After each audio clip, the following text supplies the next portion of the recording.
জনবহুল এক সড়ক, দৈনন্দিন ব্যস্ততায় মশগুল সকলে। রাস্তার একপাশে ফুটপাতে বসে একজন ভিখারি উচ্চ স্বরে চেঁচিয়ে বলছে, আমার আল্লাহ নবীজির নাম, আমার আল্লাহ নবীজির নাম। ভিক্ষুকটি মধ্যবয়স্ক, পরনে পোশাকের চরম দুর্দশা, ছেঁড়া ফাটা পোশাক, ইয়া বড় চুল, গোঁফ দাড়িতে আবৃত মুখের অধিকাংশ। তার স্বরে চেঁচিয়ে চলেছে লোকটি, হাত পেতে পথচারীদের নিকটে ভিক্ষা চাইছে। কেউ 2 পয়সা দিচ্ছে, কেউ বা এড়িয়ে যাচ্ছে। ভিখারির বেশে ভিক্ষা তো চাইছে, তবে তার তীক্ষ্ণ চাহনি সকলের অগোচরে নিবদ্ধ এক চায়ের দোকানে সেথায় চা পান করছে এক কৃষ্ণবর্ণ যুবক, নাম তার রুবেল। উঠতি বয়স, রক্ত গরম, অর্থের লোভে পড়ে প্রাপ্তবয়স্ক হবার পূর্ব হতেই বেআইনি কর্মে জড়িয়ে পড়েছে। বর্তমানে শহরের ছোট বড় অপহরণ সংক্রান্ত কুকর্মে রুবেল 1 নম্বর চয়েস। তার মতো করে নির্ভুল পদ্ধতিতে অপহরণ এ শহরে খুব কম লোকেই পারে। তাই তো তার উপর নজরদারি করে চলেছে ভিখারির বেশে থাকা এই 28 বছরের ছেলেটা। 28 বছর বয়সী সজল নামের এই ছেলেটি ছদ্মবেশ ধারণ করেছে এক মধ্যবয়স্ক ভিক্ষুকের। না সে মধ্যবয়স্ক, না সত্যিকারের ভিক্ষুক। অতীতে এক সময় সে চুরিবৃত্তি ছেঁচড়ামি করে জীবনযাপন করেছে। বর্তমানে তার পেশা, সে একজন দুর্দান্ত ইনফর্মার। বিগত 4 বছর ধরে পুলিশের খোঁচর অর্থাৎ ইনফর্মার হিসেবে কাজ করে যাচ্ছে। এছাড়াও এক বিশেষ ব্যক্তির সে অন্যতম বিশ্বস্ত সহচর। সে ব্যক্তির মহানুভব আচরণের জন্যই সে তো চুরির মতো অপকর্ম হতে মুক্ত হতে পেরেছে। বর্তমানে খোঁচর হিসেবে বেশ ভালোই দিন কাটছে তার। পুরনো কন্ট্রাক্ট কাজে লাগিয়ে সহজে এই গুপ্তচর কর্ম চালিয়ে যাচ্ছে। সজল কৃতজ্ঞ ওই মহানুভব ব্যক্তি জনাব ইরহাম চৌধুরীর প্রতি। সে মানুষটি তার অমায়িক আচরণে বুঝিয়ে দিয়েছে কঠোরতা সর্বক্ষেত্রে প্রযোজ্য নয়, কখনো কখনো কোমল আচরণ সর্বোত্তম। 4 বছর পূর্বে এক ব্যস্ত দুপুরে সজল ভিড়ের সদ্ব্যবহার করে ইরহামের দলের একজনের পকেট মেরে দিছিল, কিন্তু অপ্রত্যাশিতভাবে ধরা পড়ে যায়। জনবহুল এলাকা সেটি, রাজনৈতিক সভা চলছিল। মুহূর্তের মধ্যেই গণধোলাই খাওয়ার মতো অবস্থা। জনগণের হাতে মরণ আসন্ন ভেবেই নিয়েছিল সজল, তবে শেষ মুহূর্তে রক্ষা। উপরওয়ালা তাকে বাঁচাতে এই মহানুভব ব্যক্তিকে পাঠালো। ইরহাম এলো, লোকেদের মারের হাত থেকে রক্ষা করল। তার সাথে কথা বলল একান্তে। কথায় কথায় চমৎকারভাবে তার মনে প্রভাব ফেলল ইরহাম নামক মানুষটির জীবানুদর্শ। অমায়িক আচরণে মুগ্ধ সে হয়ে গেল, একটু একটু করে গলে গেল। সেদিনের পর আরও 2 বার সাক্ষাৎ হয়েছিল ইরহামের সঙ্গে। ততদিনে চুরিবৃত্তি হতে বেরিয়ে এসেছে সজল। ইরহামের সৎ পরামর্শে সে আজ একজন বিশ্বস্ত খোঁচর। পুলিশের খোঁচর তো বটেই, ইরহামেরও একজন বিশ্বস্ত খোঁচর। সময় অসময়ে ঠিক কাজে লাগে। এই তো সর্বশেষ জুনায়েদ শিকদার নামক এক ক্যারেক্টার ঢিলা মালকে বায়োডাটা বের করে ভাইকে দিল। প্রসন্ন হলো ইরহাম ভাই। আজ আবার তার ডাক পড়েছে। ভাইয়ের কথা মতো এই কিডন্যাপার যুবকটির ওপর শকুনের নজর নিবদ্ধ করে রেখেছে। কোনো না কোনো খবর অবশ্যই মিলবে ইনশাআল্লাহ। চায়ের দোকানে চা পান করার ফাঁকে কথোপকথনে লিপ্ত, নানাবিধ কুকর্মে জড়িত রুবেল। বিপরীত দিকের কাঠের বেঞ্চে বসে আরও 3 জন তাদের সঙ্গে কথা বলছে। কোনো গুরুত্বপূর্ণ কথা নাকি নির্ঘাত কোনো কুকর্ম করতে চলেছে। সজল তীক্ষ্ণ চাহনিতে তাকিয়ে ওদের গতিবিধির ওপর নজর রাখছে। কিছুক্ষণ পর কথাবার্তা সেরে উঠে দাঁড়ালো রুবেল। এক চালাকে চায়ের বিল পরিশোধ করার হুকুম দিয়ে সেতা হতে প্রস্থান করল। দৃশ্যটি সামান্য দূরে বসে ভিক্ষুকের ছদ্মবেশে সজল দেখল। মুহূর্তের মধ্যে কৃত্রিম চুল দাড়ির অন্তরালে লুকায়িত ওয়্যারলেস ব্লুটুথ এয়ারপডের মাধ্যমে তার বন্ধু খোঁচরকে মৃদুস্বরে জানালো, বের হয়েছে, নজর রাখ। রাস্তা দিয়ে হেঁটে চলেছে রুবেল। সিগারেটে টান দিয়ে কুণ্ডলি পাকিয়ে ধোঁয়া ছাড়ছে হাওয়ায়। তার দুপাশে রাস্তায় কিছু ভ্রাম্যমাণ দোকান, শাকসবজি, ঘরের টুকটাক জিনিসপত্র এসব ভ্যানে বিক্রি হচ্ছে। তন্মধ্যে একটি ভ্যানে রয়েছে হরেক রকমের শাকসবজি। এক মহিলা ক্রেতার সঙ্গে রসালো আলাপ করে শাক বিক্রি করছে এক বিক্রেতা, যার প্রকৃত পরিচয় সে একজন খোঁচর বা ইনফর্মার। সজল নামক বন্ধুর কল পেয়ে সে এখন রুবেলের উপর নজর রাখছে। বোঝার উপায় নেই সে কোনো সবজি বিক্রেতা নয়, বরং একজন খোঁচর। কি সুন্দর করে সবজি বিক্রেতার অভিনয় করে চলেছে। শাকসবজি বিক্রি করছে, নজর রাখছে রুবেলের উপর। কিছুক্ষণের মধ্যেই রুবেল পৌঁছে গেল নিজের বাসার সামনে। জনবহুল এলাকা এটি, গায়ে গায়ে লেগে দালান। একটা রং চটা বাড়িতে প্রবেশ করল রুবেল। দোতলায় সে ভাড়া থাকে। রুবেল বাড়িতে প্রবেশ করতেই সবজি বিক্রেতার ছদ্মবেশে থাকা খোঁচর কাউকে এই সংবাদ প্রেরণ করল। পার্টি অফিসে একজনের সঙ্গে গুরুত্বপূর্ণ আলাপে লিপ্ত ইরহাম। সে মুহূর্তে মোবাইলে নোটিফিকেশনের মৃদু শব্দ হলো। আলাপের ফাঁকে মোবাইল হাতে নিল মানুষটি। স্ক্রিনে তাকাতেই খুদে বার্তা নজরে এলো। অধরে ফুটে উঠল দুর্বোধ্য হাসির রেখা। তড়িৎ এক খুদে বার্তা প্রেরণ করে মোবাইল রেখে দিল পাঞ্জাবির পকেটে। পূর্বের ন্যায় আলাপচারিতে মশগুল হলো। গোয়া উপকূলীয় অঞ্চলের মধ্যে ভারতের একটি রাজ্য, যা ভারতে কসকান নামে পরিচিত। এটি উত্তর দিকে মহারাষ্ট্র এবং পূর্ব এবং দক্ষিণে কর্ণাটক দ্বারা আবদ্ধ। আরব সাগরের পশ্চিম উপকূল গঠন করে। এটি অঞ্চল অনুসারে ভারতের ক্ষুদ্রতম রাজ্য এবং জনসংখ্যার দ্বারা চতুর্থ ক্ষুদ্রতম। রাতের গোয়া বেশ চিত্তাকর্ষক। বিনোদন ও অপরাধ প্রবণতার জন্য গোয়ার জুড়ি নেই। গোধূলি লগ্ন। গোয়ার এক নিস্তব্ধ এলাকায় একটি পুরনো দিনের কারখানার অভ্যন্তর হতে বেরিয়ে আসছে বীভৎস আর্তনাদ। সে আর্তনাদে ছুটে পালাচ্ছে পাখালি। হিমশীতল শিহরণ বয়ে যাচ্ছে শিরায় শিরায়। কেন এই হৃদয় কাঁপানো আর্তনাদ? কারখানার ভেতরে কাঠের চেয়ারে মোটা রশির বন্ধনে আবদ্ধ এক ব্যক্তি। পাশে একটি টেবিলের ওপর পড়ে রয়েছে লোকটির বাম হাত। ধারালো ছুরি গেঁথে ওনার হাতের উল্টো পিঠে। হাতের মাংস চামড়া ভেদ করে ছুরিটি প্রবেশ করেছে টেবিলের আস্তরণে। রক্তলাল হাতের তালু। তার চেয়ে বীভৎস কাণ্ড ঘটছে তার সাথে, যার যন্ত্রণায় নীল লোকটি চিৎকার করে আকুতি মিনতি জানিয়ে চলেছে। ক্ষমা ভিক্ষা চাইছে, কেননা এক ধারালো ভয়ঙ্কর কাটার মেশিন চলমান ওনার হাতের কবজি হতে 3 ইঞ্চি ওপরে। শরীর হতে হাড়টি বিচ্ছিন্ন করতে লিপ্ত কাটার মেশিনটি। নিদারুণ শারীরিক যন্ত্রণায় ছটফট করে চলেছে লোকটি। আর্তনাদ করে অসহনীয় যন্ত্রণা হতে মুক্তি চাইছে, তবে মিলল না মুক্তি। যে হাত দিয়ে বেঈমানির রাস্তা সুগম করেছে, সে হাত আজ শরীর হতে বিচ্ছিন্ন হতে চলেছে।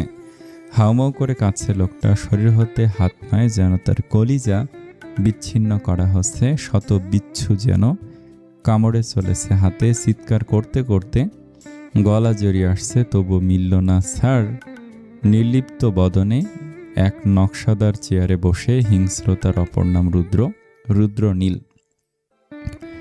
সবুজাভাব কুর্তা পরনে, তার সাথে জিন্স প্যান্ট। লম্বা কোকড়ানো চুলগুলো পেছনে বান আকারে আবদ্ধ করে রাখা। ভারতীয় রাজপুতদের ন্যায় গোঁফ, তামাটে বর্ণদেহ তার। বছর 36-এর এই মানুষটির সুঠাম দেহের আনাচে কানাচে অসুরের শক্তির পরিচয়। হিংস্রতা বিরাজমান রন্ধ্রে রন্ধ্রে। ধূর্ততা দু চোখ জুড়ে। শব্দের ন্যায় জলজলে চক্ষুদয় নিজ শিকারকে লহমায় ছিন্ন ভিন্ন করে দিতে পারদর্শী। এ মুহূর্তে নির্বিকার অভিব্যক্তি প্রকাশ পাচ্ছে তার মুখভঙ্গিতে। সম্মুখে এক বেঈমান আর্তনাদ করে চলেছে। তাতে কি এসে যায়? সে তো নির্লিপ্ত ভঙ্গিমায় ব্যস্ত মোবাইলে এক ইম্পর্টেন্ট ডিল ফাইনাল করতে। 80 লাখ টাকার ডিল। কোকেনের লেনদেন। নাকের ইমোজি ব্যবহার করে এই লেনদেন সম্পাদন হচ্ছে। নাক হলো অপরাধ জগতে কোকেনের অর্থপূর্ণ গোপন প্রতীক বা সিম্বল। কিছুটা সময় অতিবাহিত হলো। ডিল ফাইনাল করে সমহিমায় উঠে দাঁড়ালো রুদ্রনীল। মোবাইল হাতে শকুনি দৃষ্টিতে তাকালো স্থানীয় বাসিন্দা ওই বেঈমানের দিকে। উত্তপ্ত চোখের চাহনিতে বশীভূত করে দিচ্ছে একটু একটু করে। মানুষটির হাত নিঃসৃত রক্তিম তরল পদার্থ তার অন্তরে স্বস্তি দিচ্ছে। আনন্দ হচ্ছে বুকে, আকস্মিক অভিব্যক্তি পরিবর্তিত হলো, কঠোরতা প্রকাশ পেল মুখাবয়বে। রুদ্রনীলের সঙ্গে বিশ্বাসঘাতকতা হিমশীতল কণ্ঠে কাটকাট ভঙ্গিতে আওড়ালো তার চিরপরিচিত সতর্কবার্তা। প্রথমবার ভুল করেছ, যাও, ছোট্ট একটা সুযোগ দিলাম, কিন্তু দ্বিতীয়বার সে ভুল তোমার মরণের কারণ হতে চলেছে। কথাটা মস্তিষ্কে গেঁথে নাও। বক্র হেসে নির্দয় শিকারীর ন্যায়, গোমেস, গেট রেডি। আহত লোকটি এতক্ষণ সীমাহীন ছটফটানি ভুলে রুদ্র নীলের পানে তাকিয়েছিল। আশায় ছিল এক বিন্দু পরিমাণ দয়ার। ভুল সে সম্পূর্ণ ভুল। মায়াদয়া নামক কোনো শব্দের অস্তিত্ব নেই যে রুদ্র নীলের শব্দ ভাণ্ডারে। আতঙ্কিত লোকটি এক লহমায় চোখের সামনে মৃত্যু দেখতে পেল। চিৎকার করে স্থানীয় ভাষায় বাঁচার জন্য আকুতি মিনতি করতে লাগল। হাতটি তো বিচ্ছিন্ন হয়েই গেছে, প্রাণটিও তার থাকবে না। এক পেশে হেসে আভিজাত ভঙ্গিতে পদযুগল চালিয়ে সেতা হতে প্রস্থান করল রুদ্রনীল। বিপক্ষ দলের কাছে গোপন ইনফরমেশন ফাঁস করা, বিশ্বাসঘাতকের মৃত্যু পরোয়ানা জারি করা হয়ে গিয়েছে। The game is over. তমাশাচ্ছন্ন ঘরে ছটফট করে চলেছে মেয়েটি, শক্ত বাঁধনে বাঁধা হাত পা। অত্যন্ত দুর্বল শরীরে শক্তি প্রয়োগ করা যেন ছনের ঘরে বসে বিলাসিতা করার সমতুল্য। এক হাত দূরে রাখা স্টিলের থালা, তাতে খাবার, পোড়া দুটো রুটি ও হলদে পানি, রূপে ডাল। সে খেতে অনীহা প্রকাশ করার পূর্বের ন্যায় হাত পা বেঁধে রেখে গিয়েছে। মেলেনি স্যার দুর্বল শরীরে লড়াই করার বৃথা চেষ্টারত হৃদি ডুকরে কেঁদে উঠল। শরীরে একটুও শক্তি অবশিষ্ট নেই। চেতনা ফেরার পর বিগত 24 ঘন্টায় মাত্র একবার এই অপরাধীদের দেয়া খাবার খেয়েছিল, শুধুমাত্র বেঁচে থাকার তাগিদে। অন্যথায় এদের হারাম পয়সার জোগাড়কৃত খাবার সে চোখেও দেখত না। অন্ধকার ঘরে বসে সময়জ্ঞান শূন্য হৃদি, সে জানে না কতগুলো ঘন্টা, মিনিট, সেকেন্ড পেরিয়ে গেছে। কতকাল সে এখানে বন্দী, জানে শুধু সে বিপদে। ছলনা করে তাকে তুলে আনা হয়েছে। হ্যাঁ, ছলনাই তো। সে রাতে গাড়িতে অস্থির চিত্তে বসেছিল হৃদি। হঠাৎই গাড়ির জানালায় কড়া নাড়ল কেউ। আতঙ্কিত মেয়েটি আরও আটকে উঠল। ভয়ে পানিশূন্য অভ্যন্তর। দুরু দুরু বুকে তাকালো জানালায়।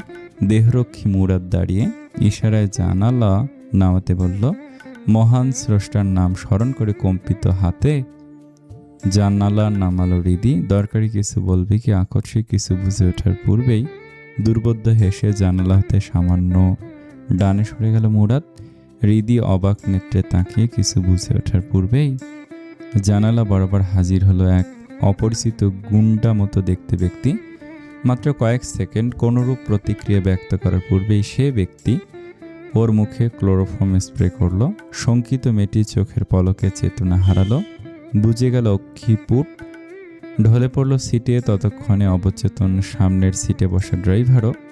অতঃপর চারিদিকে ঘর অন্ধকার। অবচেতন মেয়েটি চেতনা ফিরতে নিজেকে খুঁজে পেল এখানে, এই অন্ধকার ঘরে, যেখানে সে একা নয়, অপরিচিত কারো 8-10 জন মেয়ে বন্দী। এরা কারা? অপহরণের পেছনে কি উদ্দেশ্য লুকিয়ে? কেন ছলনার আশ্রয় নিতে তাকে অপহরণ করলো? ব্যক্তিগত শত্রুতা নাকি ভিন্ন কিছু? অতিবাহিত হলো আরও কয়েক ঘন্টা। হৃদি অপহৃত হয়েছে 49 ঘন্টা অতিবাহিত হয়েছে। হাই প্রোফাইল কেসটি নিয়ে ব্যস্ত পুলিশ ডিপার্টমেন্ট। পুরো দমে চলছে খোঁজ। হাটে বাজারে এখন চলছে রমরমা আলাপন। এমপি পত্নীর নিন্দায় সবর চারিদিক। প্রকৃত সত্য না জেনে নিন্দা করছে তারা। হৃদি ও দেহরক্ষী মুরাদকে নিয়ে রসিয়ে রসিয়ে আলাপ হচ্ছে। সর্বত্র ছড়িয়ে হৃদি পালিয়েছে প্রেমিকের সঙ্গে। সাংসদ ইরহাম চৌধুরী বউকে বোধহয় সন্তুষ্ট করতে পারেনি, তাই তো রাতের আধারে প্রেমিকের সঙ্গে পালিয়েছে বউ। হায় রে, নিন্দনীয় গুজব। দুর্বল শরীরে আধারিয়া ঘরে কাটছে সময়। কোথায় বন্দি, কেন বন্দি নেই জানা, শুধু মুক্তির অপেক্ষায় কাটছে দিন। কপলের ত্বকে সুখে অশ্রুকণার ছাপ দৃশ্যমান। মহান রব, আপনজনের স্মরণে বিভোর হৃদি। ধুলো মাখা নোংরা পোশাকে পড়ে মেঝেতে। হঠাৎ উন্মুক্ত হলো এ ঘরের বদ্ধ দ্বার। উপস্থিত সকল নারী চমকে গেল। আবার কি এলো, কি তার উদ্দেশ্য? ভয়ে কুঁকড়ে গেল সবাই। দ্রুত হলো শ্বাস প্রশ্বাসের গতিবেগ। হৃদি কৌতূহলী চোখে তাকে দরজায়। আধার চিত্তে আস্তে ধীরে দৃশ্যমান হলো আগন্তুকের মুখশ্রী। চেনা মুখ দেখে হতবিহ্বল হৃদি। রুদ্ধ তার কণ্ঠস্বর অস্ফুট স্বরে এতটুকু বলতে সক্ষম হলো শুধু, আপনি?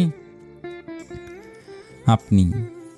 স্বল্প চেনা মানুষটি অপ্রত্যাশিতভাবে চোখের সামনে দাঁড়িয়ে। বিস্ময়ে বাকশূন্য হৃদি।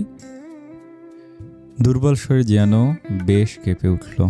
ঝাপসা প্রায় দৃষ্টি একটু একটু করে এগিয়ে আসছে মানুষটি।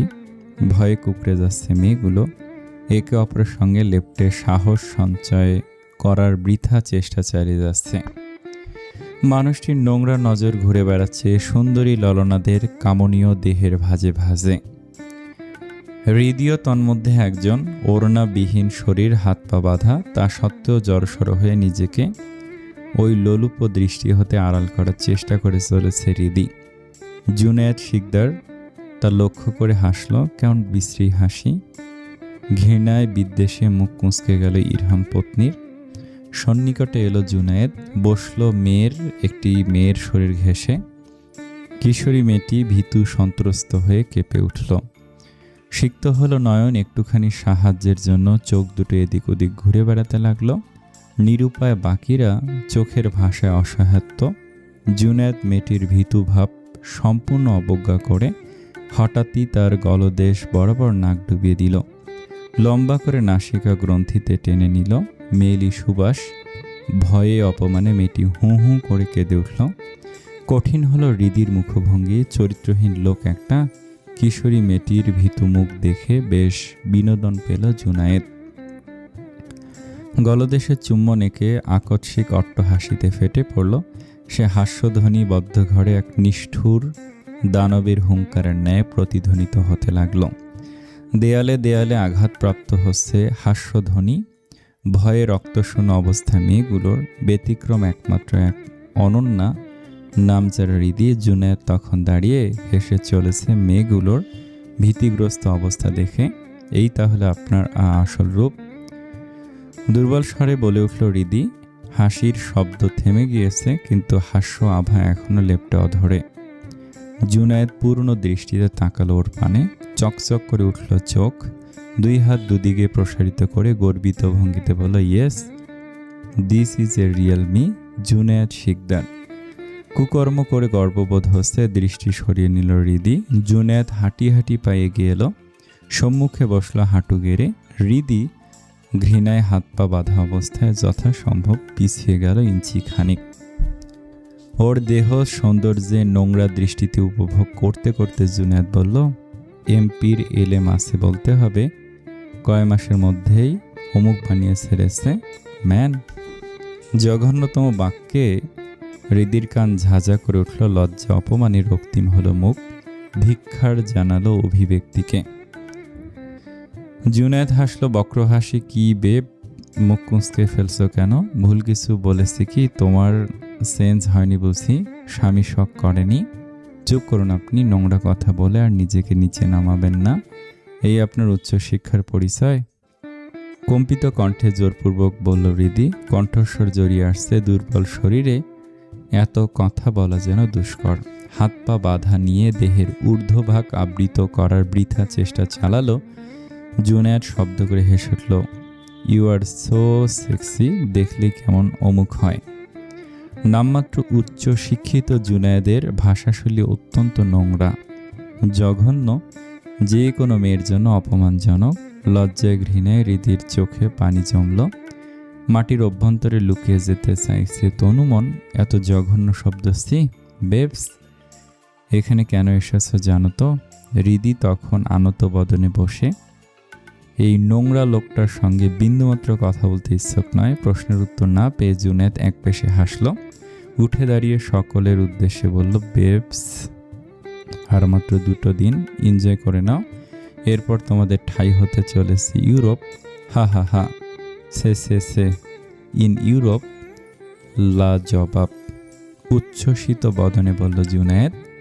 তার ইংরেজি ভাষার বলা অনাকাঙ্ক্ষিত বাক্য হয়তো সকলে বুঝতে পারেনি, তবে হৃদি সহ যারা বুঝতে পারল, আতঙ্ক ছড়িয়ে পড়ল তাদের চোখে মুখে।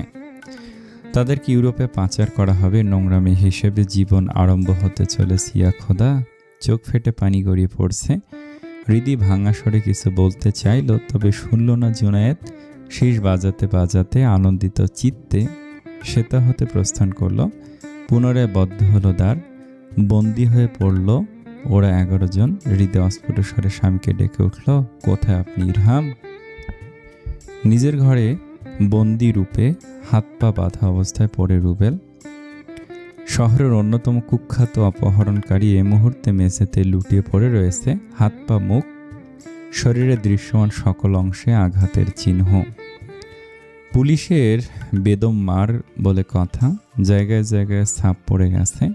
চাঁদ বদনখানির নকশা উল্টে গেছে যেন। ব্যথায় জর্জরিত হয়ে কাতরাচ্ছে রুবেল। তবু বিন্দুমাত্র দয়া দেখাতে নারাজ।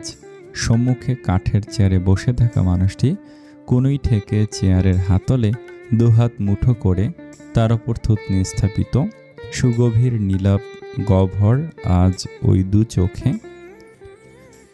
ভেতরকার সমস্ত অস্থিরতা লুকিয়ে সে নিরেট খোলসবন্দি। তার সমস্ত অবয়বে যন্ত্রণা, ভয়ের ছাপ। একান্ত হৃদরানির জন্য বাহ্যিকভাবে সে এখন আপাদমস্তক রোবট, এক যন্ত্রে পরিণত হয়েছে। দিন রাত এক করে না খাওয়া ভুলে যে ব্যস্ত প্রিয় নারীর সন্ধানে শহর ছাড়িয়ে পার্শ্ববর্তী অঞ্চলেও এখন খোঁজ চলছে, কিন্তু কোথাও কেউ নেই। নিখোঁজ তার হৃদি। আজ এক চিলতে আশার আলো দেখে এখানে উপস্থিত হয়েছে বন্ধু তাইফ এবং তার সাগরেদরা আস্থামতো খাতির যত্ন করেছে রুবেলের। এখনো মুখে কুলু পেটে চলেছে রুবেল। একই সুরে গান গাইছে, সে কিছুই জানে না। সে এই কিডন্যাপে জড়িত নয়। বন্ধুর ভেতরকার অবস্থা অনুধাবন করে তাইফ এগিয়ে গেল রুবেলের কাছে। হাঁটু গেড়ে বসে বাঁ হাতে ওর চুলের মুঠি শক্ত করে চেপে ধরল। ডান হাতে চেপে চোয়াল। যন্ত্রণায় কোকিয়ে উঠল রুবেল। হিসিয়ে শুধালো তাইফ, ভাবিকে কোথায় রেখেছিস বল, নাহলে দানা ভরে দেব মগজে, বল হারামি। রুবেল বেদনার মিশ্রিত কণ্ঠে একই কথা বলল, আমি জানি না, করিনি আমি। আর বলা হলো না। আকস্মিক এক ভয়াবহ কাণ্ড। ঝড়ের গতিতে চেয়ারসের অতি নৈকট্যে পৌঁছালো মানুষটি। তাইফের কোমরে সংযুক্ত পিস্তল হোলস্টার হতে পিস্তল বেদখল হলো। রুবেলের কণ্ঠনালী বরাবর পিস্তল গেঁথে ধরেছে ইরহাম। পিশাচ ভর করেছে বসিয়ে মানব দেহে। রক্তলাল দু চোখের সফেদ অংশ। ন্যায় অন্যের ঊর্ধ্বে তার মস্তিষ্কের কার্যক্ষমতা। প্রিয়তমার বিরহে অত্যন্ত পরাক্রমশালী দেহাবয়ব। রুবেল চোখের সামনে মৃত্যু দেখতে পাচ্ছে। অতি ভয়ে দু চোখ ছাপিয়ে অশ্রু নামলো। অতীব শীতল কণ্ঠে থেমে থেমে শুধালো, ইরহাম, কাজটা কে করেছে? তাই স্তব্ধ বন্ধুর অপ্রত্যাশিত রূপ দেখে অর্ধাঙ্গীর বিরহে শান্ত পুরুষটি এতখানি বেপরোয়া হয়ে উঠেছে, কারোর প্রাণ নিতেও কুণ্ঠাবোধ করবে না। রুবেল শঙ্কায় কাঁদো কাঁদো গলায় বলে, আমি না। কণ্ঠনালীতে শক্ত করে গেঁথে গেল পিস্তলের মুখ। চামড়ার আবরণ স্থিরে কণ্ঠনালী ছিন্ন ভিন্ন করে দেবে কি? পুনরায় হিমশীতল কণ্ঠে শুধালো ইরহাম, কে করেছে? নরেন করতে পারে, দক্ষিণ অঞ্চলের নরেন। কণ্ঠনালী ফুঁড়ে এতটুকু শব্দ বের হলো। মৃত্যু ভয়ে চক্ষু বুজে রুবেল। ইরহাম নভনীল চোখে তাকালো বন্ধুর পানে। নিঃশব্দ আদেশটুকু ঠিক বুঝতে পারল তাইফ। বন্ধুর কাঁধে হাত রেখে শান্ত করার প্রয়াস চালালো। তড়িৎ উঠে দাঁড়ালো ইরহাম। হাঁটা আরম্ভ করলো ডান দিকের চলতি পথে। পিস্তল ছিটকে পড়ল মেঝেতে। সহসা শক্তপোক্ত এক ঘুষি পড়ল দেয়ালে। হাতের চামড়ায় লাল আভা ছড়িয়ে আটকে উঠল তাইফ। ছুটে গেল বন্ধুর পানে। বন্ধুকে শান্ত করার কোনোরূপ উপায় না পেয়ে অস্থির সে। কি করে শান্ত করবে এ পাগলটাকে? বিড়বিড়িয়ে অসহায় কণ্ঠে আড়ালো, ভাবি কোথায় আপনি? এ পাগলটার জন্য হলেও ফিরতে হবে আপনায়। আধারিয়া চাদরে আচ্ছাদিত ধরিত্রী। নিজ ঘরে বিছানায় হেলান দিয়ে বসে ইনায়া। দুগালে অশ্রুরেখা, চোখে মুখে বিষণ্ণতা, কোলে বসে হৃদির আদুরে বিড়াল পকিমন। অবুজ প্রাণীটিও বোধহয় তার বন্ধুর অনুপস্থিতি অনুধাবন করতে পেরেছে, তাই তো দুদিন ধরে বড় শান্ত। ঠিকমতো খাওয়া দাওয়া করছে না, বাড়ি জুড়ে ছোটাছুটি করছে না, মাঝে মধ্যে মন্থর পায়ে হামের ঘরে যাচ্ছে। এদিক ওদিক ঘুরতে ঘুরতে মৃদু স্বরে ডেকে উঠছে ম্যাও। কোথাও কেউ নেই, তার ডাক শুনে ছুটে এলো না হৃদি, কোলে নিয়ে আদর করে দিল না, পেল না আহ্লাদ। আবার ডেকে উঠল ম্যাও। অবুজ প্রাণীটির করুণ স্বর বড় হৃদয় বিদারক ছিল। শোকের বাড়িতে পকিমন এখন একা, দুঃখ ভরাক্রান্ত হৃদয়ে শুধু যত্রতত্র ঘুরে বেড়ায়। মাঝে মধ্যে মালিহা কিংবা ইনায়া তাকে আগলে ক্রন্দনে ভেঙে পড়ে। বিড়ালটি দেখে তা, মৃদুস্বরে ডেকে ওঠে ম্যাও। বিছানায় হেলান দিয়ে দুঃখ বিলাস করছিল ইনায়া, তখন ক্লান্ত দেহে ঘরে এলো রাহিত। মেয়েটি খেয়াল করেনি, সে তো ব্যস্ত আপন দুঃখে। হঠাৎ ঘোর কেটে গেল। ডান কাঁধে মাথায় এলিয়ে দিয়ে বসেছে অর্ধাঙ্গ তার রাহি। পকিমন একবার ওদের দেখে আবার ইনুর কোলে শুয়ে রইল। মেয়েটি স্বামীর পানে তাকালো, করুণ কণ্ঠে থেমে থেমে শুধালো, খোঁজ মেলেনি তাই না? চোখ বুঝে নেতিবাচক মাথা নাড়ল রাহিত। না, ভাবির খোঁজ মেলেনি। ইনুর কপাল ছুঁয়ে অশ্রু নামল। ভেজা কণ্ঠে ভাইয়ের খোঁজ নিল। ভাইয়া কোথায়? ফেরেনি, ভাবির খোঁজ করে চলেছে। নিম্ন অধর কামড়ে নিজেকে সামলানোর চেষ্টা করে যাচ্ছে ইনায়া। আল্লাহ তার ভাই ভাবিকে আলাদা করে এ কি পরীক্ষা নিচ্ছে? কোথায় হারিয়ে তার প্রিয় ভাবি, প্রিয়তমা বিহীন তার ভাইয়ের অবস্থা যে অত্যন্ত করুণ। রাহিত স্ত্রীর কাঁধে আলতো পরশেকে সোজা হয়ে বসলো, বলল, আমি ফ্রেশ হয়ে আসছি, খাবার রেডি করো, খেয়ে আবার বেরোতে হবে। বলে বিছানা ছেড়ে উঠে দাঁড়ালো রাহিত।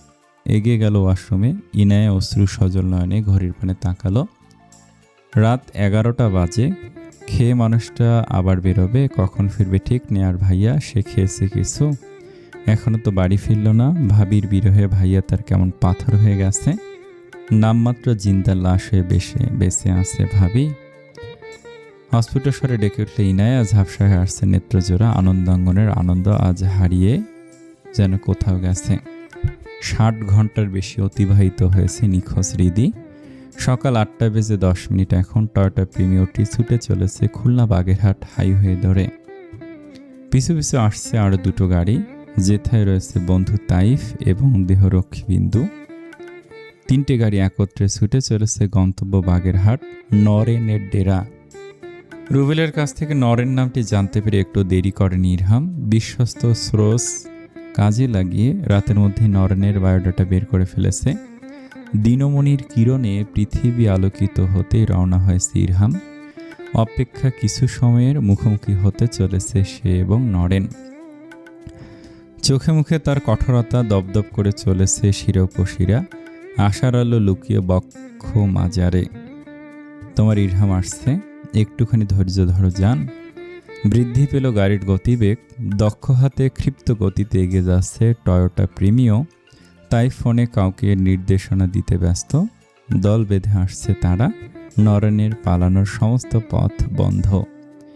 শ্বাসরুদ্ধকর পরিস্থিতি, ঘামে জবজবে দেহ, আতঙ্কিত মেয়েগুলো দেয়াল কিংবা পাশের জনের সাথে সেটে থরথর করে কাঁপছে তনুমন। অগণ্য প্রহর শেষে মুক্তির এক সিলতে আলো দেখা দিয়েছিল। তা যে এভাবে ভঙ্গুর হবে জানা ছিল না। তেজস্বী চাহনিতে তাকে হৃদি। চোখের সামনে এলোপাথারি মার খাচ্ছে এক কিশোরী কন্যা। ভয়ে আরও জড়সড় হয়ে বসেছে 9টি মেয়ে। হৃদি চিৎকার করে চলেছে, থামতে বলছে ওই অমানবিক গুন্ডাটিকে, কিন্তু কে শুনছে কার কথা? মেয়েটিকে ইচ্ছে মতো মেরে রক্তাক্ত অবস্থায় ফেলে দিল ওরা দুজন। একটুও দয়ামায়া দেখালো না, বরং উপস্থিত সকলকে সাবধান করে দিল ক্রোধান্বিত স্বরে, এইটাই শেষবার। আর একবার যদি এমন দুঃসাহস দেখি, জ্যান্ত কবর দিমু, মনে থাহে জ্যান। আঙ্গুল তাক করে শাসিয়ে গেল একজন। হৃদি তীব্র প্রতিবাদ করে উঠল দুর্বল কণ্ঠে, যথাসাধ্য তেজ প্রকাশ করে বলল, তোর আস্ত অমানুষ, এভাবে মেয়েটাকে মারলি, আল্লাহ সব দেখছে, সব, তোদের একটাকেও ছাড়বেন না উনি। মেজাজ বিগড়ে গেল। তেরে যেতে উদ্যত হলো সেজন, কিন্তু বাধাপ্রাপ্ত হলো। পাশের জন তার হাত ধরে বাধা দিয়েছে। খেয়ে খ্যাক খ্যাক করে হেসে বলে, আসতে ভাই, এইটা দামি মাল বুঝোস না কেন? আসর লাগান যাইব না, প্রাইস কইমা যাইব তো। বিশ্রী হাসিতে মেতে উঠল তারা। আসলেই তো এমপি পত্নী হলো তাদের সোনার ডিম পাড়া হাঁস। এর গায়ে বিন্দুমাত্র আসর লাগানো যাবে না, নইলে ইউরোপিয়ান সাহেবেরা যে ন্যায্য দাম দেবে না। হৃদি ঘৃণায় মুখ ফিরিয়ে নিল। মমতাময়ী চাহনিতে তাকিয়ে রইল নির্যাতিত কিশোরী মেয়েটির পানে।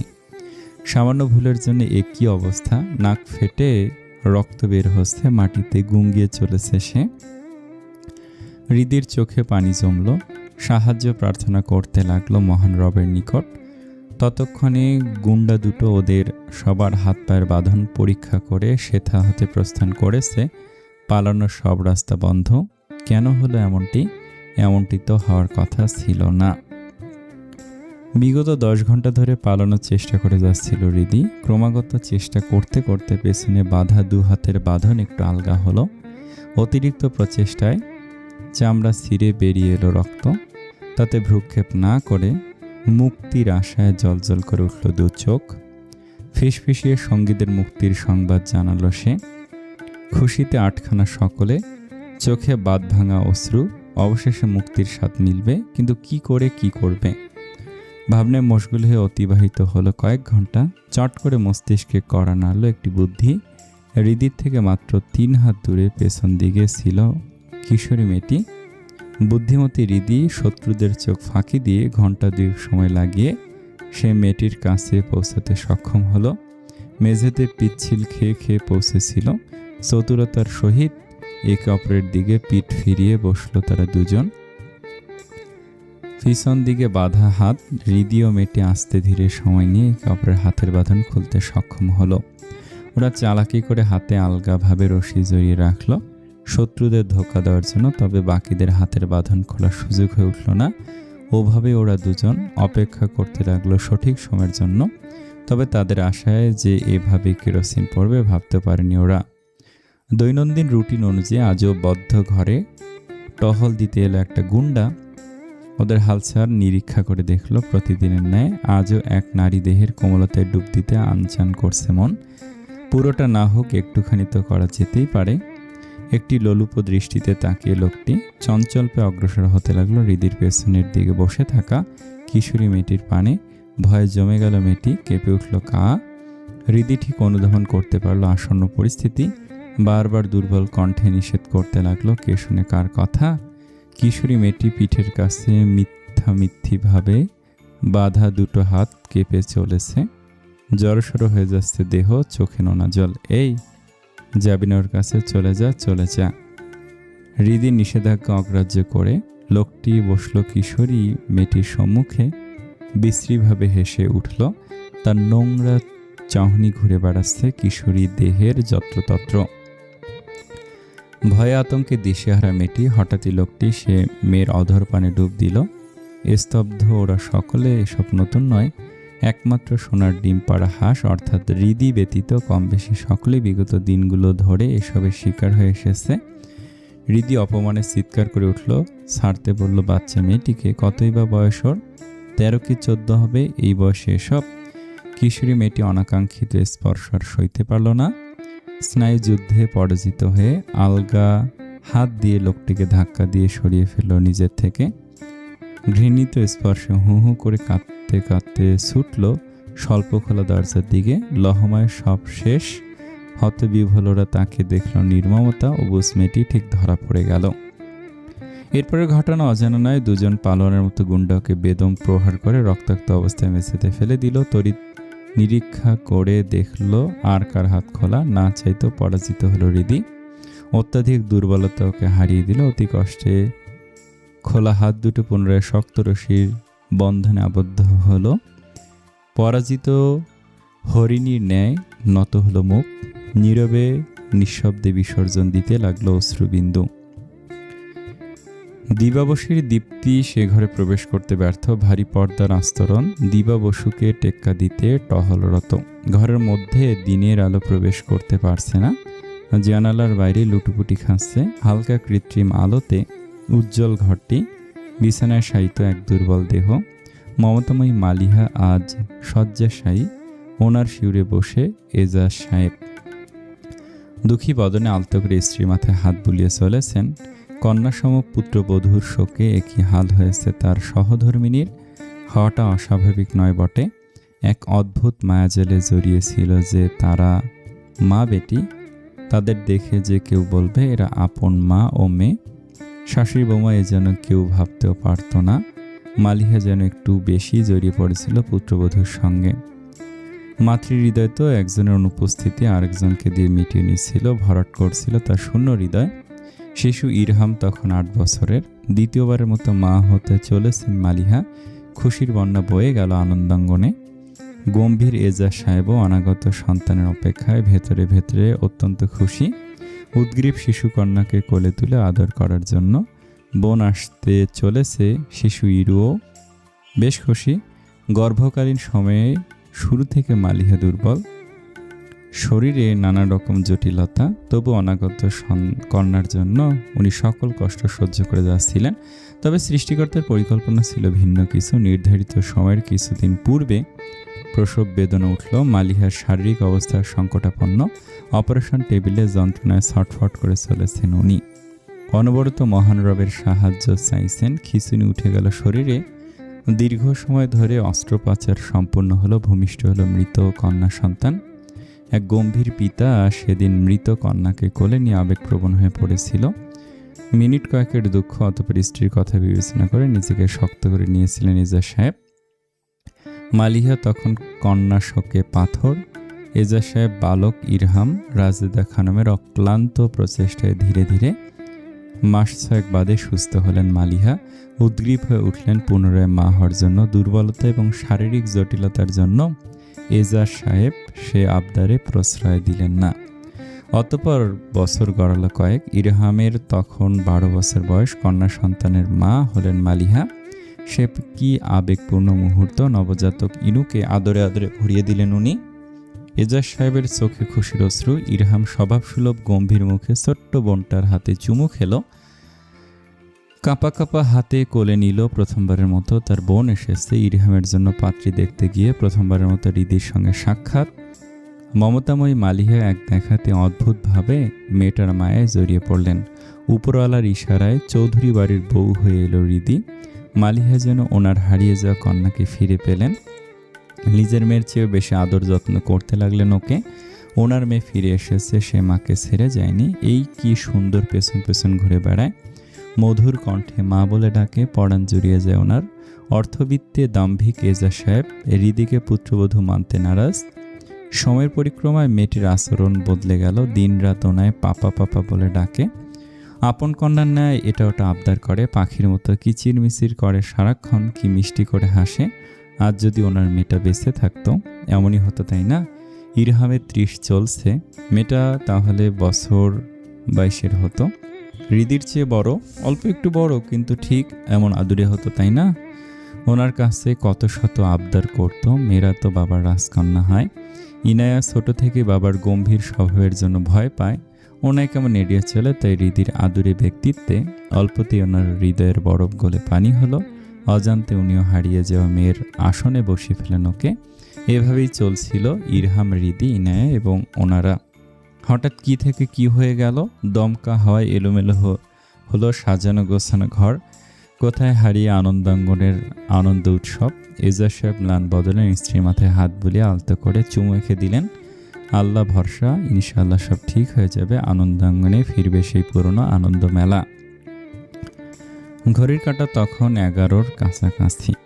রাতভর নেশা করে গভীর নিদ্রায় শায়িত নরেন। হিন্দু ধর্মাবলম্বী নরেনের কাছে বেলা হয় দুপুর 1টা-2টা নাগাদ। নিশাচর প্রাণী নেয় রাত জেগে দিনের বেলা ঘুমে আচ্ছন্ন থেকে নিজের ঘরে এই মুহূর্তে সে ব্যতীত আর কেউ নেই।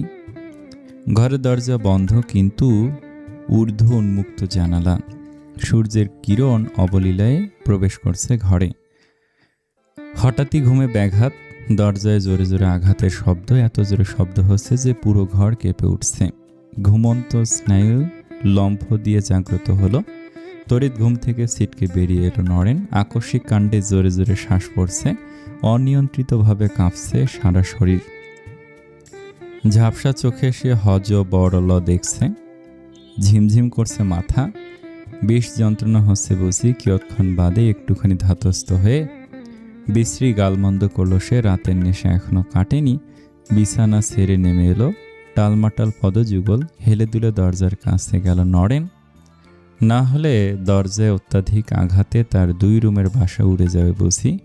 নেশায় আচ্ছন্ন নরেন দরজা খুলতে না খুলতেই বুক বরাবর জোরসে এক লাথ ঝড়ো বাতাসে উড়ে যাওয়া কাগজের ন্যায় কয়েক কদম দূরে ছিটকে পড়ল নরেন। মেঝেতে পড়ে শরীরে আঘাত পেল। ক্রোধান্বিত চাহনিতে তাকালো দরজা বরাবর। কার এত বড় বুকের পাটা তাকে লাথি মারে? হতবিহ্বল হলো দোরগড়ায় দণ্ডায়মান পুলিশের পোশাক পরুয়া এসপি তাইফকে দেখে। পুলিশ? হ্যাঁ, এসপি তাইফই তাকে লাথ মেরেছে। নরেন অবিশ্বাস্য চাহনিতে তাকে। পুলিশ? পুলিশ কি করছে এখানে? এখানকার ঠিকানাই বা পেল কোথায়? কোন অপরাধের দায়ে আজ তার দোরগড়ায় দাঁড়িয়ে পুলিশ? জানা নেই। ঝাপসা চোখ দুটো হালকা জ্বলছে। ঘেমে যাচ্ছে নেশায় টালমাটাল শরীর। সহসা মন্থর পায়ে দরজার বাঁ পাশে সরে দাঁড়ালো তাইফ। তার জায়গা দখল করে হাজির হলো চৌধুরী, ইরহাম চৌধুরী। শুভ্র পোশাক পরিহিত মানুষটির অন্তরে আজ নেই শান্তিপূর্ণ ভাব। নভনীল চক্ষুদয়ে অপরিমেয় আক্রমণাত্মক কাঠিন্যতা। মুষ্টিবদ্ধ পেশিবহুল দুহাত, সবুজভাব রক দৃশ্যমান চামড়ার আবরণে। এই বুঝি চামড়া ছিঁড়ে বেরিয়ে আসবে। সুঠাম দেহি লম্বা চড়া মানুষটির অপ্রত্যাশিত অবয়বে হকচকিয়ে গেল নরেন। সে চিনেছে ইরহামকে। মানুষটির নয়া অনাকাঙ্ক্ষিত নয়া অবতারে কম্পিত অভ্যন্তর। চৌধুরী একই নয়া রূপ। লহমায় ধ্বংস করে দেবে সব, ছাড়বে না কাউকে হলো। তাই মাত্র কয়েক মিনিট নেশাগ্রস্ত নরেনকে সামান্য কৌশল অবলম্বন করে বাজেভাবে কুপকাত করে ফেলল ইরহাম। মুখোমুখি দাঁড়িয়ে দুজন ইরহামের শক্তপোক্ত লৌহসম হাত চেপে বসেছে নরেনের ঘাড়ে। একদম সন্নিকটে দুটো মুখ। বিপরীতে দণ্ডায়মান মানুষটির চক্ষুদয় হতে নিঃসৃত বন্যী শিখায় জ্বলে পুড়ে ছারখার নরেন। ঢলে উঠছে দেহ। চোখের সামনে দেখতে পাচ্ছে মৃত্যু। আজ বুঝি নিস্তার নেই তার। দ্বিতীয়বার মতো শুধালো ইরহাম। অত্যন্ত শীতলতম স্বর। গায়ে কাটা দিচ্ছে। দাঁড়িয়ে যাচ্ছে সকল লোমকূপ। কোথায় পাঠিয়েছি সখে? জানি না। এলোমেলো স্বরে বলল নরেন। ঘাড়ের ওপর আরো চাপ বসল শক্তপোক্ত হাতে। হাড্ডি গুঁড়ো করে ফেলবে কি? ব্যথায় কোকিয়ে উঠল নরেন। তাতে বিন্দুমাত্র ভ্রুক্ষেপ না করে পুনরায় একই প্রশ্ন করল ইরহাম। নরেন ভয়ে কিংবা আত্মগ্লানিতে কিছু বলতে যাচ্ছিল। আকস্মিক ভণ্ডুল হলো সব। ধীর লয়ে 2 বার ঈষৎ কেঁপে উঠল শরীর। উল্টে যাবার উপক্রম চক্ষুদয়। ধীরে ধীরে ভারসাম্য হারালো শরীর। মাথা লুটিয়ে পড়ল ইরহামের ডান কাঁধ বরাবর। হেই! শঙ্কিত ইরহাম নরেনের গালে চাপড় মেরে ডাকতে লাগলো। কোনো সাড়া নেই। হঠাৎ একই হয়ে গেল। তড়িৎ অর্ধ উন্মুক্ত জানালায় তাকিয়ে বাড়ির বাইরে ছুটল তাইফ এবং 2 জন পুলিশ অফিসার। যখন সবটা বোধগম্য হলো তখন ইতিমধ্যে সব হাতের নাগালের বাইরে। নরেনের পিঠ চুয়ে রক্তিম তরল গড়িয়ে পড়ছে। দুটো বুলেট বিদ্ধ হয়েছে পিঠে। জানালা হতে কেউ গুলি করেছে। সাইলেন্সার যুক্ত পিস্তল। তাই ওরা ঘুণাক্ষর টের পায়নি। মৃত্যুর কোলে ঢলে পড়ার পূর্বে ইরহাম নামক মানুষটির কানের কাছে নরেন বেদনাময় ক্ষীণ কণ্ঠে কিছু বলল। পদ। এই শেষ। আর বলা হলো না। পরলোক গমন করল নরেন। চোখের সামনে একজনের মৃত্যু। মৃত্যুর পূর্বে বলা অদ্ভুত ফিসফিসিয়ে বার্তা। এ কোন সর্বনাশা তুফানের ইঙ্গিত? শত্রুপক্ষ জানত তাদের আজকের এই আগমন। তাই তো হৃদি সংক্রান্ত গুরুত্বপূর্ণ তথ্য বলার পূর্বেই নরেনকে প্রাণে মেরে দিল। এটা নিশ্চিত যে হৃদির অপহরণের পেছনে বাগেরহাটের হিন্দু ধর্মাবলম্বী নরেন দায়ী। সেই করেছিল হৃদিকে। কিডন্যাপ। এক বিন্দু আশার আলো দেখা দিয়েও হারিয়ে গেল। হতাশা ঘিরে ফেলল আষ্টে পৃষ্ঠে। আস্তে ধীরে নরেনের নিথর দেহ মেঝেতে শুয়ে দিল ইরহাম। তার পরিহিত শুভ্র পাঞ্জাবিতে এক অপরাধীর রক্ত লেপটে। চোখের সামনে দিয়ে অনাকাঙ্ক্ষিত অঘটন ঘটে গেল। কিচ্ছুটি করতে পারল না সে। ব্যর্থ চৌধুরী নিজের স্ত্রীকে সুরক্ষা করতে ব্যর্থ কারোর নিরাপত্তা নিশ্চিত করতে। অসীম ব্যর্থতায় নিপিষ্ট ইরহাম দুহাতে মসৃণ চুল খামছে ধরল। ধপ করে বসে পড়ল একটি কাঠের চেয়ারে, চশমার অন্তরাল হতে দুঃখময় চোখে তাকিয়ে রইল নিথর দেহে। প দ মৃত্যুর আগে কি বলতে চাইছিলেন নরেন? ইয়া আল্লাহ রহম করো। তাইফ তৎক্ষণাৎ বাড়ির বাইরে ছুটে গিয়েও ব্যর্থ হলো। কালো পোশাকধারী অজ্ঞাত দুর্বৃত্ত ততক্ষণে সঙ্গীর বাইকে চড়ে ছুটেছে অজানার পথে। বাইকের নম্বর প্লেটে আঁকিবুকি করা, বোঝাই যাচ্ছে নকল নাম্বার। রাগে মাটিতে পা ঠুকলো তাইফ। শিট শিট, নেতাজি কাম হইয়া গেছে। ওপাশ থেকে মিলল কাঙ্ক্ষিত খুশির সংবাদ। প্রসন্ন হলেন আজগর সাহেব। অধরে ফুটে উঠল শয়তানি হাসি। সাবাসী জানিয়ে সংযোগ বিচ্ছিন্ন করলেন। স্টাডি টেবিলের ওপর যান্ত্রিক ডিভাইসটি রেখে পূর্ণ দৃষ্টিতে তাকালেন টেবিলে রাখা ল্যাপটপে। উজ্জ্বল বদনে ল্যাপটপের পর্দায় উপস্থিত মানুষটিকে বললেন, game over, Naren is no more. Azgar Saheb ওপাশ হতে প্রত্যাশিত প্রতিক্রিয়া পেলেন না। এহেন কাণ্ডে ঈষৎ চমকালেন। সে এমন নিশ্চুপ কেন? খুশি নয় এ সংবাদে? কি চলছে তার মনে? সে কি খুব বেশি ক্ষুব্ধ, নাকি অতি খুশিতে বাকশূন্য? দ্বিতীয়টি হবার সম্ভাবনা মাত্র 5%। সে অতি খুশিতে আত্মহারা হওয়ার মতো জীব নয় সে তো। ওনার অন্তরে লুকায়িত ভাবনাকে সঠিক প্রমাণ করে আকস্মিক রুদ্রনীল নিজ ল্যাপটপ বরাবর ঝুঁকে এলো। অতি সন্নিকটে এনে মুখবয়ব ভয় হানা দিল বয়স্ক মানুষটির অন্তরে, যেন যান্ত্রিক পর্দা ভেদ করে যে কোনো মুহূর্তে ঝাঁপিয়ে পড়বে দানবটি। ওপাশ হতে শোনা গেল হিসিস ধ্বনি মিশ্রিত কণ্ঠস্বর, প্রথমবার ভুল করেছো, মাফ করে দিলাম। দ্বিতীয়বার এই একই ভুল তোমার মরণের কারণ হতে পারে, রিমেম্বার ইট। বিষাদময় আভাস ছড়িয়ে পড়ল আজগর সাহেবের মুখে। নম্র লৌহ স্বরে বলে উঠলেন, তোমার বাবা হই রুদ্র। তাচ্ছিল্য করে হাসল রুদ্রনীল। অতঃপর গাম্ভীর্যপূর্ণ স্বরে আদেশসূচক ভঙ্গিমায় বলল, বাপ মাই ফুট, লিসেন, কাল সন্ধ্যা নাগাদ 40টা মেয়েকে বাই সি শ্রীলঙ্কা পাঠাবে। সেখান থেকে ইউরোপিয়ান কান্ট্রি, কোনো মিস্টেক যেন না হয়, এলস। অপূর্ণ বাক্যটি বুঝে গেলেন আজগর সাহেব। 40টা মেয়ে পাচার হতে চলেছে 2 কোটি টাকার ডিল। সবচেয়ে দামি মাল তো ওই ইরহাম পত্নী। ওকে বিক্রি করে মিলবে বাংলাদেশি অর্থমূল্যে 10 লাখ টাকার বেশি। অর্থের লোভে চকচক করে উঠল 2 চোখ। উজ্জ্বল হলো মুখ। কিয়ৎক্ষণ পূর্বের বিষাদ এখন হাওয়ায় মিশে। আজগর সাহেব দ্রুততার সহিত বললেন, না বুঝেছি, সব প্ল্যান মাফিক হবে, তুমি চিন্তা করো না। ওই চৌধুরী যতই ডানা ঝাপটাঝাপটি করুক না কেন, কিচ্ছু করতে পারবে না। ওর বউ অধরাই রয়ে যাবে নাকের ডগা দিয়ে ফুরুত। বাপ বেটা একত্রে জঘন্যতম হাসিতে সংক্রমিত হলো। অতঃপর অপরাধ জগতের আরও কিছু বিষয়াদি নিয়ে গুরুত্বপূর্ণ আলাপন হলো। 8 ঘন্টা বাদে বিচ্ছিন্ন হলো ভার্চুয়াল সংযোগ। উচ্ছ্বসিত বদনে চেয়ারে পা এলিয়ে দিলেন আজগর সাহেব। বিড়বিড় করে আওড়ালেন, চৌধুরী তুই তো শেষ। আমার এত ক্ষতি করে ভালো থাকবি তা কি করে হয়? সব শেষ, সব। ধুকে ধুকে মরবি তুই, এ আমার প্রতিশ্রুতি। চক্ষু বন্ধ করলেন আজগর সাহেব। বড় শ্বাস ফেলে মশগুল হলেন ভাবনায়। চুনোপুটি চৌধুরীর জন্য ওনার এখন অবধি কম ক্ষতি হয়নি। একের পর এক কুকর্মে ব্যাঘাত, দেশ সেবায় নিজেকে বিলিয়ে দেয় ইরহাম চৌধুরী। পুরো দমে মাদক বিরোধী অভিযান শুরু করেছে গত বছর হতে। এতে আজগর সাহেবের চরম ক্ষতি আরম্ভ। ওনাদের কুকর্মের অন্যতম মূল অংশ মাদকদ্রব্য। বিভিন্ন পন্থায় দেশে বিদেশে মাদক সরবরাহ করেন। তন্মধ্যে সবচেয়ে কার্যকরী উপায় হলো সমুদ্র পথে এবং ট্রেনে করে। বেশ কয়েক মাস পূর্বের কথা। আধারিয়া রজনী, চারিদিকে নিস্তব্ধতা বিরাজমান। আধার চিরে সরু রেলপথ ধরে এগিয়ে চলেছে একটি দীর্ঘকায় ট্রেন। ট্রেনে অল্প কিছু যাত্রী এবং অসংখ্য মালামাল। একটি বগিতে 4 জন বসে। পরিবারের সদস্য তারা স্বামী স্ত্রী এবং বৃদ্ধ পিতা, সঙ্গে কনিষ্ঠ ভ্রাতা। বৃদ্ধ মানুষটি বগির একটি সিটে শয্যাশায়ী, বয়সের ভারে নুয়ে দেহ। ওনার বিপরীত দিকে স্বামী স্ত্রী বসে। কনিষ্ঠ ভ্রাতা পাশের সারির সিটে বসে পত্রিকা পড়ছে। অন্ধকারের মাঝে চলমান তাদের বহনকারী ট্রেন। এরা কারা? সাধারণ আমজনতা? ট্রেনের যাত্রী? সম্পূর্ণ ভুল।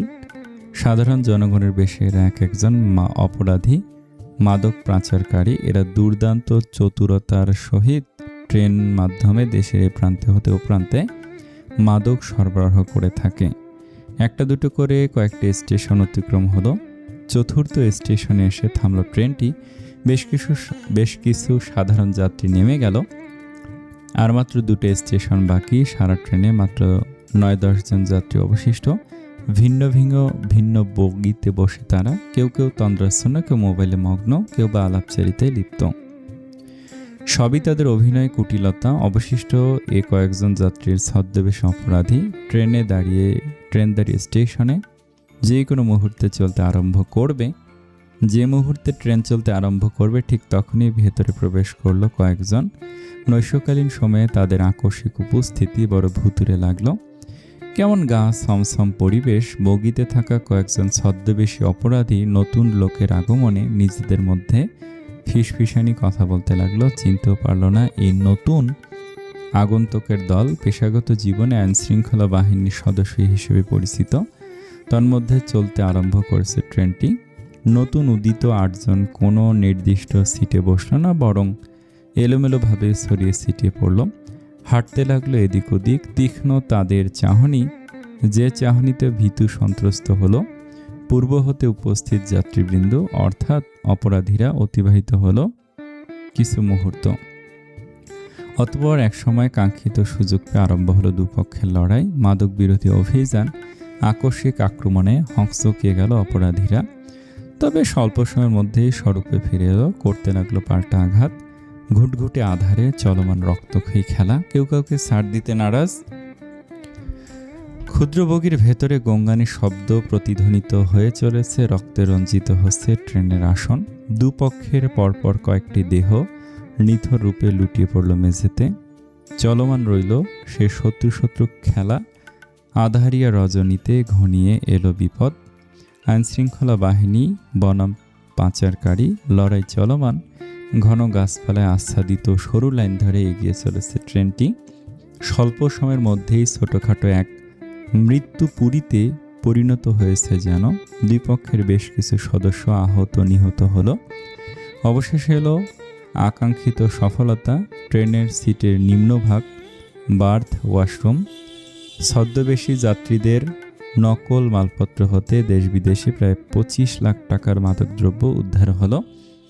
গ্রেফতার হলো কয়েকজন পাচারকারী। কেউ বা চলন্ত ট্রেন হতে লাফ দিয়ে জীবনের ঝুঁকি নিয়ে পলায়ন করলো। আসগর সাহেব খবর পেলেন ওই অপ্রত্যাশিত মাদক বিরোধী অভিযানে ইরহামের গুরুত্বপূর্ণ ভূমিকা ছিল। আইনশৃঙ্খলা বাহিনীকে সে নিপুণভাবে সহায়তা করেছে, কিন্তু কিভাবে, কোন পন্থায় করেছে আজও ওনার অজানা। বহু চেষ্টা করেও জানতে পারেননি। দ্বিতীয়ত, অনাকাঙ্ক্ষিতভাবে নির্বাচনী লড়াই ইরহাম ওনায় পরাজিত করেছে। তৃতীয়ত, ওনার প্রেরিত দুর্বৃত্তদের রাতের অন্ধকারে চরমভাবে ধরাশয়ী করে মৃত্যুর মুখ থেকে বেঁচে গেছে।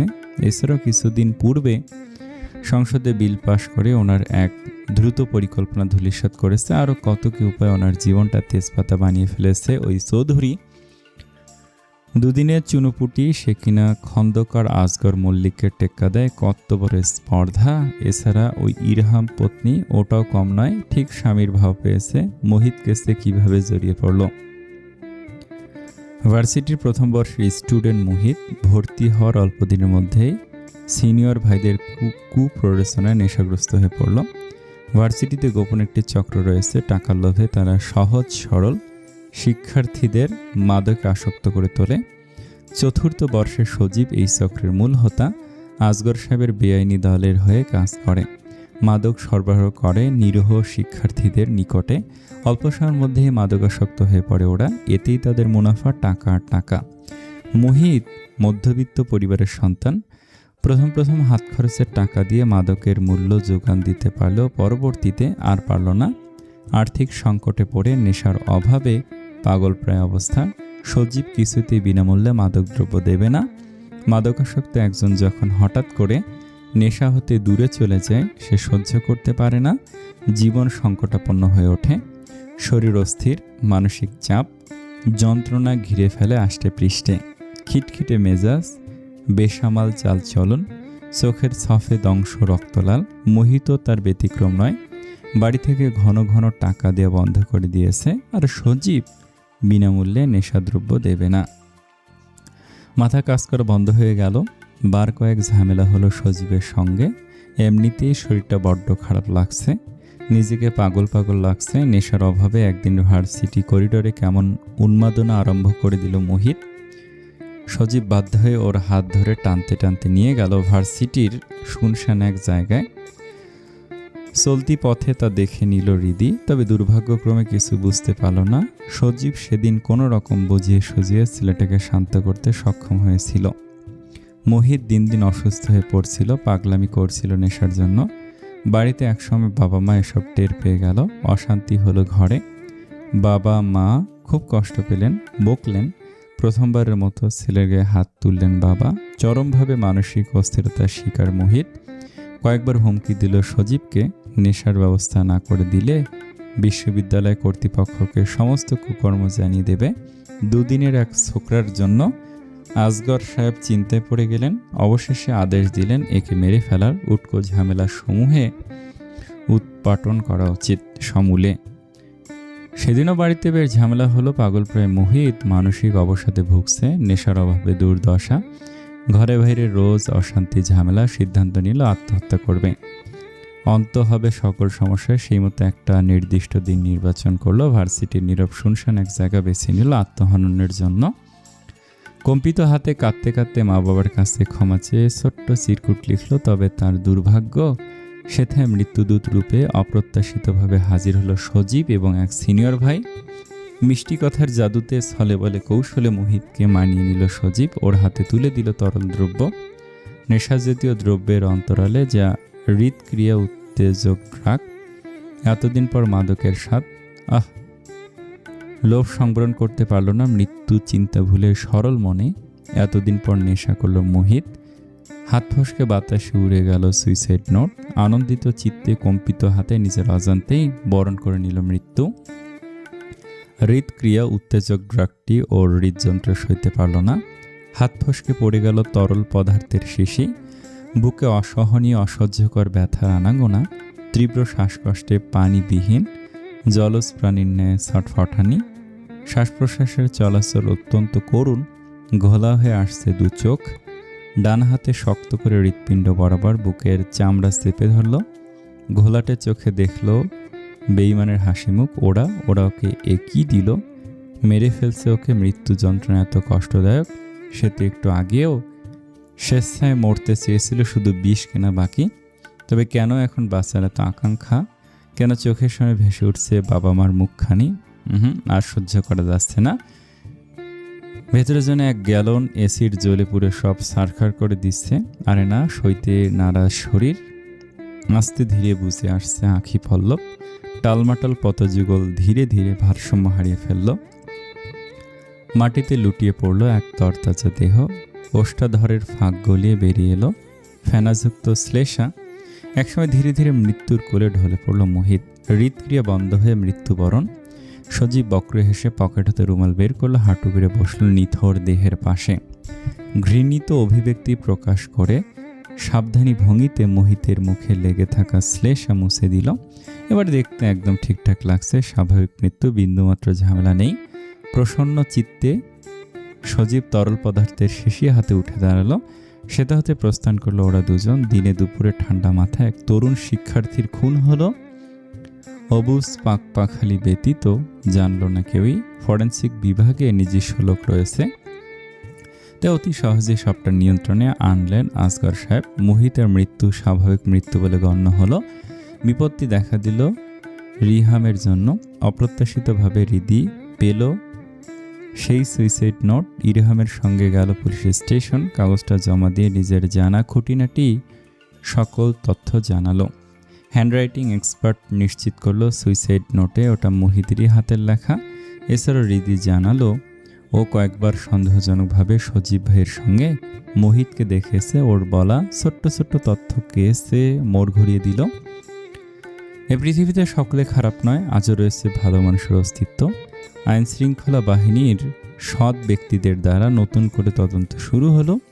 এতেই আসগর সাহেবের মাথায় হাত। রুদ্রনীল ফোন করলো গোয়া হতে, ওনার সঙ্গে রাগারাগি করলো বোকামের জন্য। ব্যাস খেপে গেলেন আসগর সাহেব। আদেশ প্রদান করলেন ইরহাম পত্নীকে তুলে ফেলার। এক ঢিলে কয়েক পাখি মরবে, হঠকারিতার জন্য শাস্তি পাবে হৃদি, বউ ছাড়া মানসিকভাবে বিধ্বস্ত হয়ে পড়বে ইরহাম, সহজেই দুর্বল শত্রুকে পরাস্ত করা যাবে, নিজের হাতে শাস্তি দেবেন ওই চৌধুরীকে, এমনতর বেশ কিছু মনোরঞ্জক পরিকল্পনা আসগর সাহেবের। তবে সে ভাবনায় বিধিবাম থেমে নেই ইরহাম চৌধুরী। নতুন উদ্যমে তার হৃদরানীর খোঁজ করে চলেছে, ইনশাআল্লাহ ধরা দেবে সফলতা। আস্থা যুক্ত, একবার ধরলে ছাড়ার নামগন্ধ নেই। চৌধুরীর প্রতি অসন্তোষ প্রকাশ করলেন আসগর সাহেব, বিড়বিড় করে বললেন, হতচ্ছাড়া। প এবং দ বর্ণ দিয়ে যত জায়গা আছে সব চেক করে দেখো, আই এম ড্যাম শিওর ও কাছাকাছি আছে। অধীনস্থ সহচরদের গুরু গম্ভীর স্বরে আদেশ প্রদান করল ইরহাম।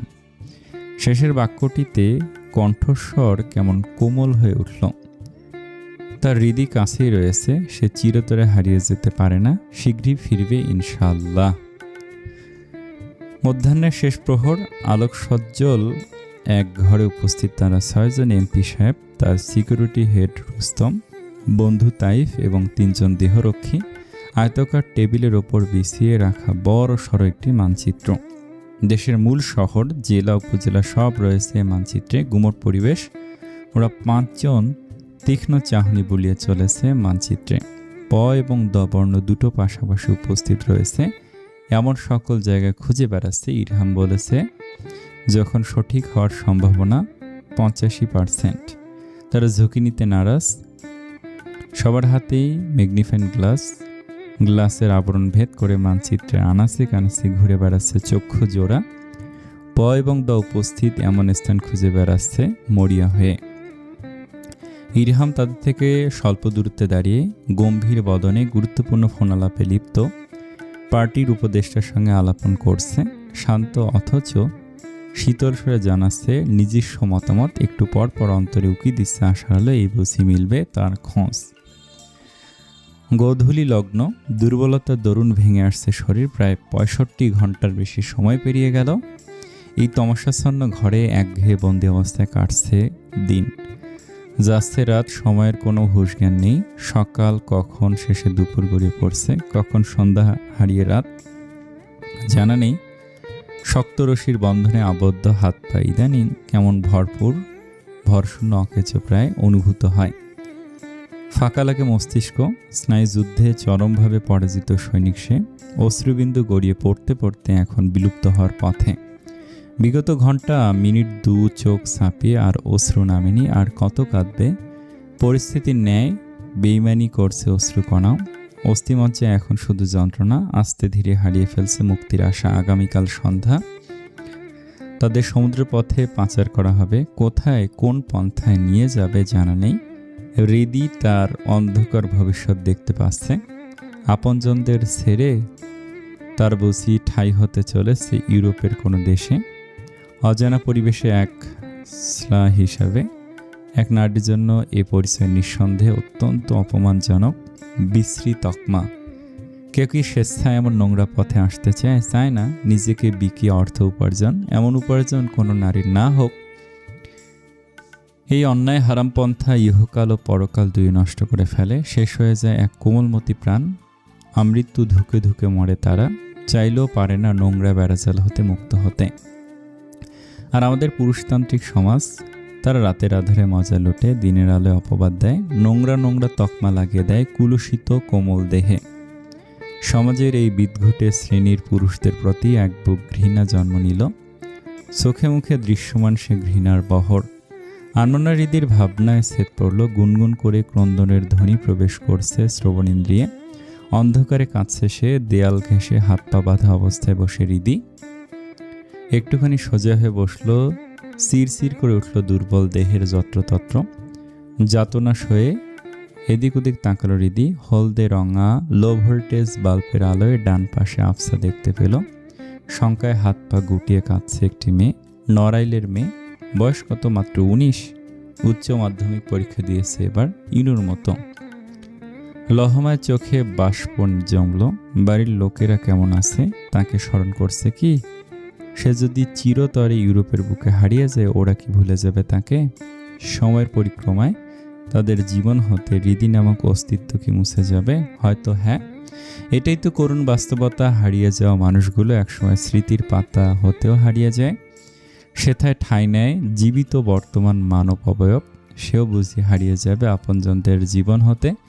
তাদের স্মৃতি হতে একান্ত মানুষটির জীবনে আসবে নয়া একজন, কোনো রূপসী কন্যা। সকলে ভুলে যাবে তারে। হৃদিরে বুকের বাপাশে অসহনীয় যন্ত্রণা আরম্ভ হলো।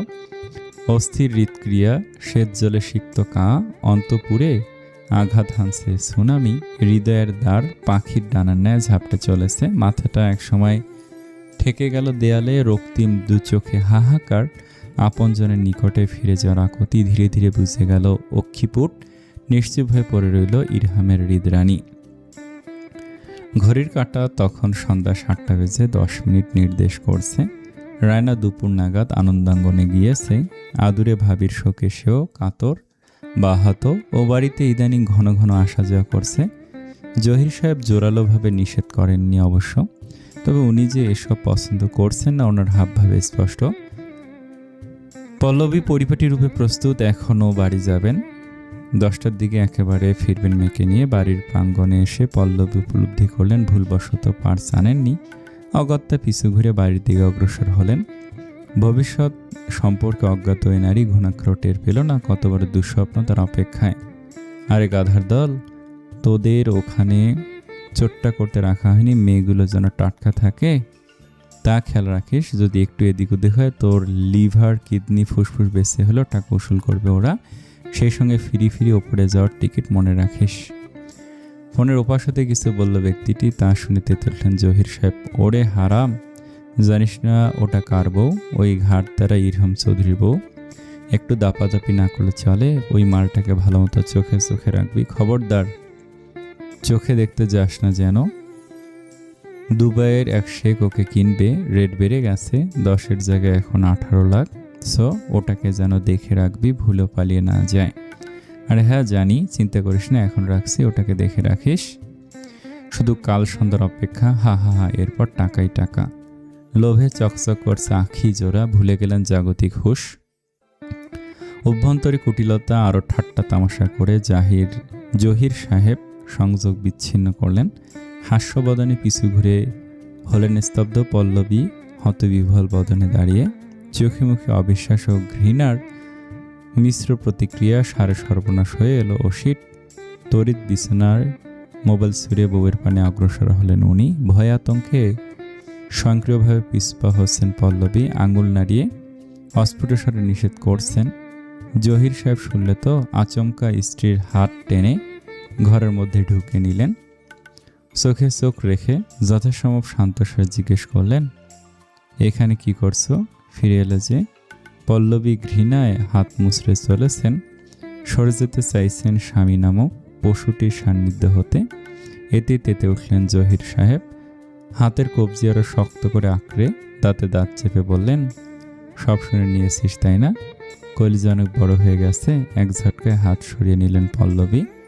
ক্রন্দনরত মুখখানি লালিমাইছে। উনি জোরালো শব্দে জানালেন নিজস্ব ঘৃণ্য অনুভূতি। অমানুষ হয়ে গেছে ও তুমি। শেষমেশ এত নিচে নামলে।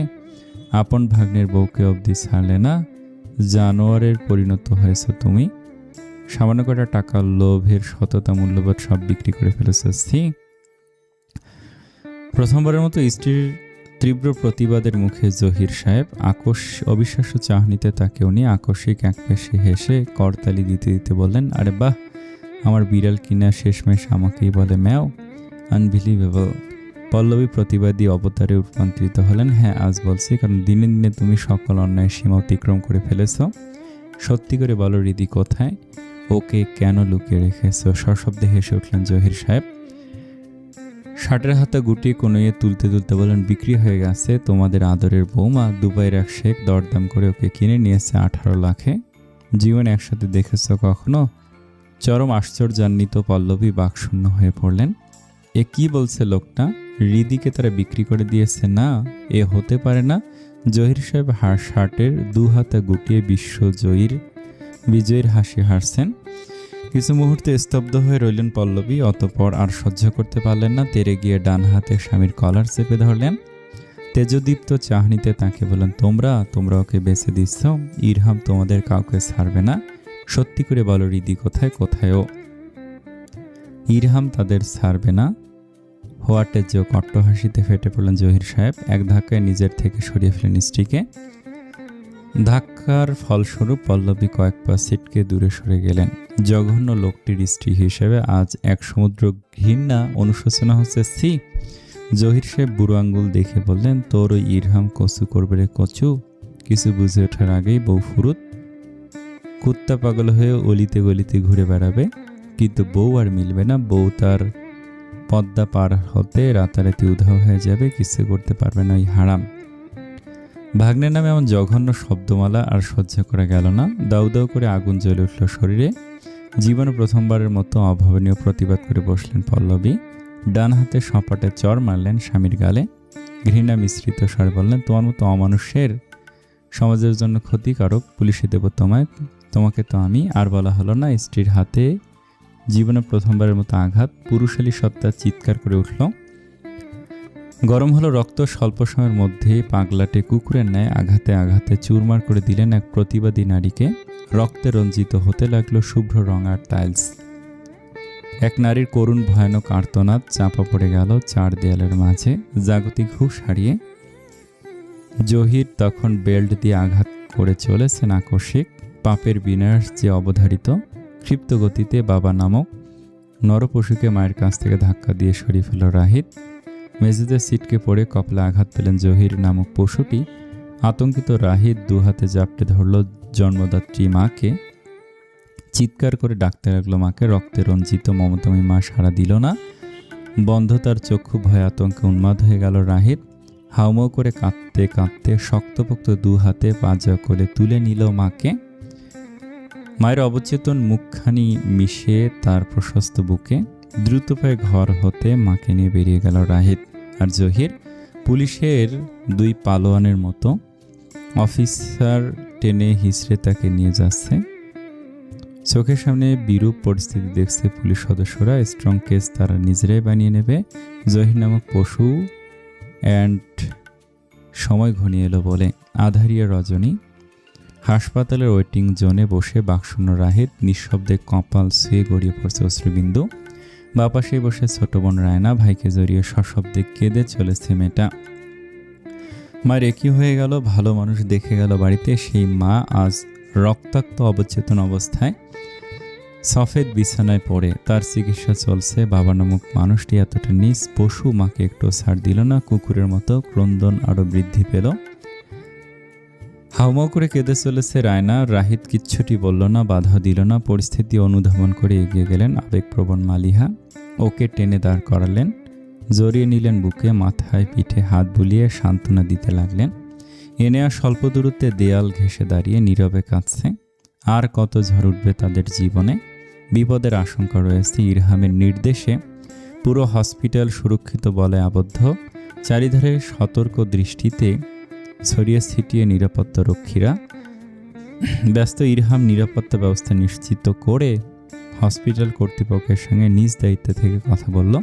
মামির জন্য সর্বোত্তম চিকিৎসা, সেরা চিকিৎসার ব্যবস্থা করল। ইরহাম চৌধুরীর মামি হয় পল্লবী। তার চিকিৎসায় একটুও হেলাফেলা বরদাস্ত করবে না সে।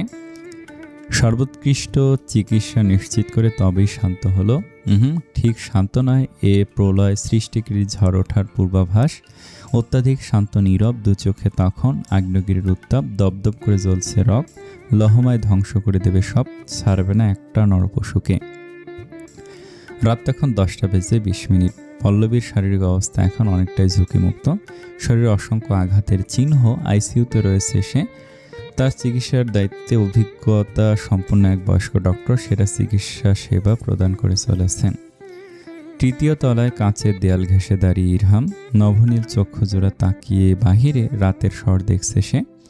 আধারে চকচক করে চলেছে তার শুভ্র অবয়ব। বহিরাগত কৃত্রিম আলোকছটা আছড়ে পড়ছে সুঠাম দেহে। মস্তিষ্কে এক ঝুড়ি চিন্তার আনাগোনা। মিলছে না একদম স্বস্তি। প্রহেলিকার মায়াজালে আটকে সমস্ত ক্লু। ধরাছোঁয়ার বাহিরে সমস্ত আশার আলো। এ কোনো দুর্ভেদ্য জালে আটকে পড়ল সে। যখন একটু আশার আলো দেখছে তখনই হারিয়ে যাচ্ছে আলোর হাত ছানি। নানা রকম চিন্তায় জর্জরিত মানুষটি পাশে কারোর উপস্থিতি টের পেল, তাকালো ডানে। দুঃখ ভরাক্রান্ত রাহিত দাঁড়িয়ে, চোখমুখ লাল, কিছু না বলে ওর পানে বাড়িয়ে দিল নিজের মোবাইল। ইরহাম জিজ্ঞাসু দৃষ্টিতে তাকে মোবাইলটি হাতে নিল। অতিবাহিত হলো কিছু মুহূর্ত। বিস্ফোরিত নজরে তাকে ইরহাম ইতিবাচক মাথা নেড়ে ভাইকে জড়িয়ে ধরল রাহিত। নোনা জলে ভিজে যাচ্ছে ইরহামের কাঁধের দিকের পাঞ্জাবি। অবিশ্বাস্য চাহনিতে মোবাইলের পানে তাকে মানুষটি অবশেষে ধরা দিল আলোর হাতছানি। এবার জমবে খেলা। আরেকটু ধৈর্য ধরো রিদ্দানি, আসছে তোমার ইরহাম। রাতের শেষ প্রহর, নিস্তব্ধতায় বিরাজমান সর্বত্র, চন্দ্র লুকিয়ে মেঘের অন্তরালে। চারিধারে পিনপতন নীরবতা, নিশাচর প্রাণী ব্যতীত ঘুমিয়ে সকলে। মাঝে মধ্যে ঝিঝি পোকার কলরব প্রবেশ করছে শ্রবণেন্দ্রিয়ে। এমন ভুতুরে আধার হটিয়ে এগিয়ে যাচ্ছে 10 জনের একটি দল। পরনে তাদের পুলিশের পোশাক, সমান্তরাল রেখার ন্যায় সাবধানী ভঙ্গিতে এগিয়ে চলেছে তারা। অত্যাধিক সতর্ক তাদের চাহনি।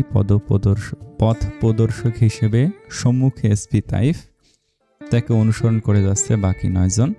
তাদের হাতে পিস্তল, আগত শত্রুর তরে তাক করে রাখা সেগুলো একবার দেখা মিলুক, ঝাঁঝরা করে দিবে বুক, মিটিয়ে দেবে শত্রুর নাম নিশানা।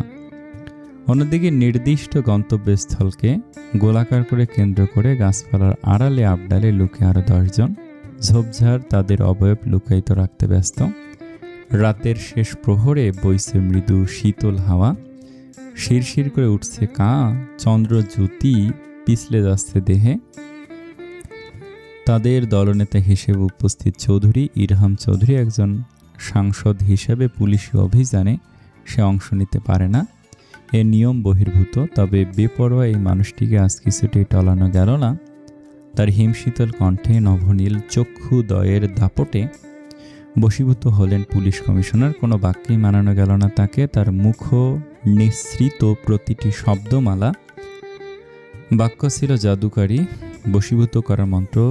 বন্ধুর ছেলে তো, ইরহামের এই বেপরোয়া ভিন্ন রূপটি তার জন্য চমকপ্রদ ছিল।